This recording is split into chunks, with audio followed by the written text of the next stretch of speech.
Murió el boxeador Sonny Liston de una sobredosis de drogas o lo mataron por negarse a pelear. Hola queridos. Suscribiros al canal, dadnos un like y allá vamos. Detalles del caso. El 25 de septiembre de 1962, el campeón mundial de los pesos pesados, Floyd Patterson, se enfrentó a Charles Sonny Liston, un ex convicto de 30 años, por el título mundial. En 2 minutos y 6 segundos, Patterson fue noqueado. Sonny Liston se convirtió en el nuevo campeón del mundo. 9 años después, en Las Vegas, la esposa de Liston, Geraldine, regresó a casa de un viaje fuera de la ciudad. Estaba alarmada, pues llevaba varios días sin saber nada de Sonny.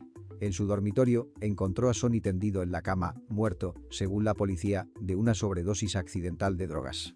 Según Geraldine Liston, la familia y los amigos de Sonny siempre creyeron que el veredicto oficial era erróneo. Sonny nunca consumió drogas.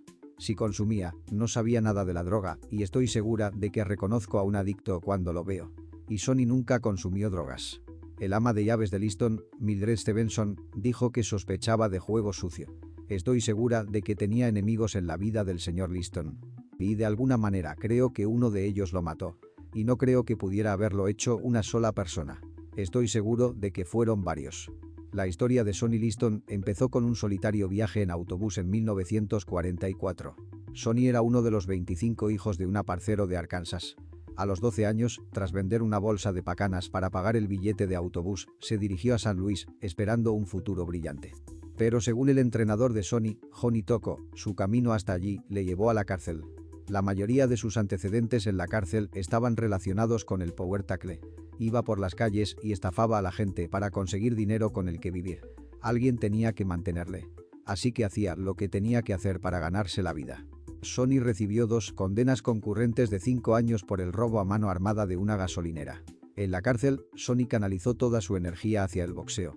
Cuando salió en libertad condicional al cabo de 29 meses, se convirtió en boxeador profesional y ganó 32 de sus primeros 33 combates, 22 de ellos por nocaut. Tras derrotar a Patterson, Sonny siguió siendo campeón del mundo durante 17 meses. Entonces se enfrentó a un joven llamado Cassius Clay, más tarde conocido como Muhammad Ali. La agilidad superior de Ali simplemente aturdió a Liston. Este se rindió tras 6 asaltos. Ali le arrebató el título a Sonny.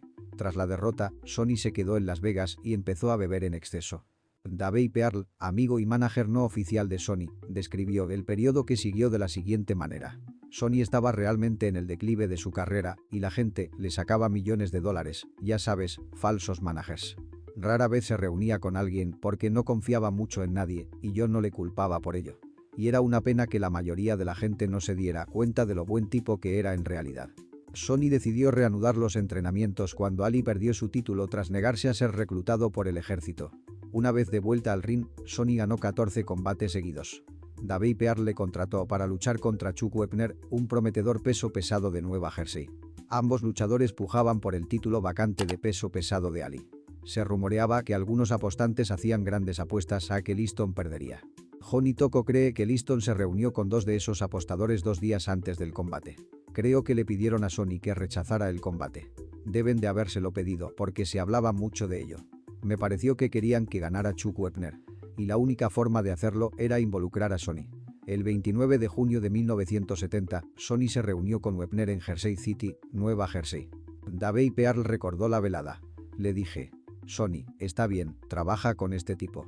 En el 5º o 6º asalto Sonny me dijo, y fue la primera vez en mi vida que pensé que iba a oírlo de él, me dijo: tengo miedo de golpear más a este tipo.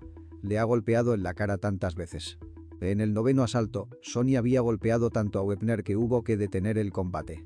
Wepner tuvo que recibir 54 puntos de suturas solo en la cara.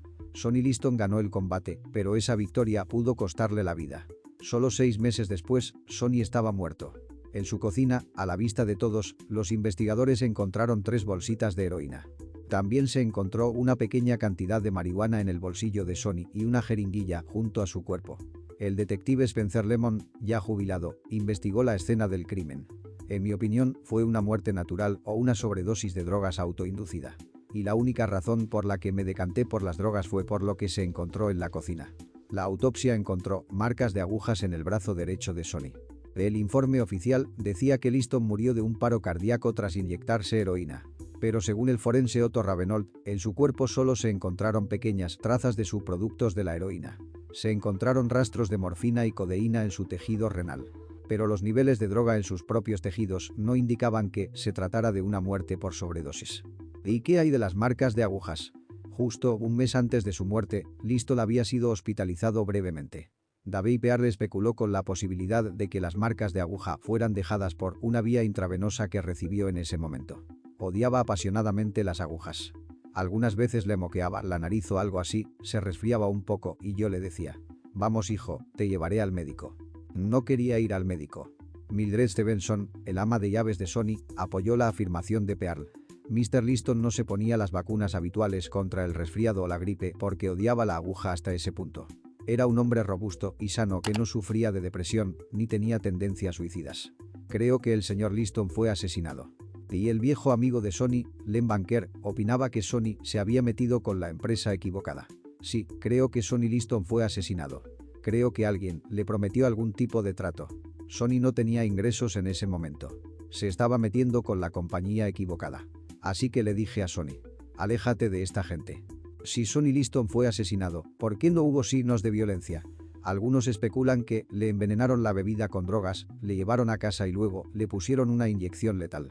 Si esta teoría es cierta, ¿por qué se encontraron restos tan diminutos de sustancias químicas en su cuerpo?